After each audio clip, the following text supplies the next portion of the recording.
And New Year's dinner, or actually a buffet for the celebration of 2023, and I'm doing it by myself.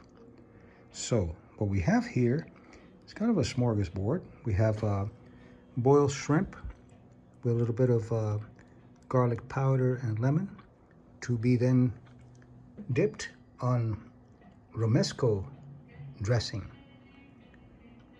These are dates. We have the grapes here, and the grapes in the Spanish tradition, you have to eat 12 grapes before the end of the year for good luck.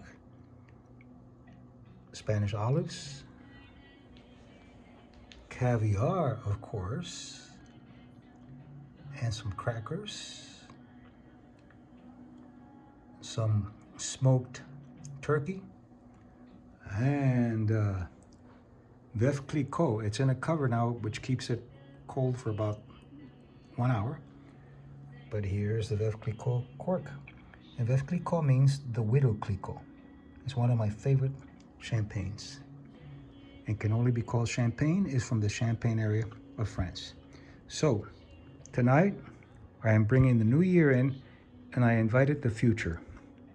I'm having dinner with the future, and I hope you are too. Celebrate, especially if you're by yourself, celebrate even better.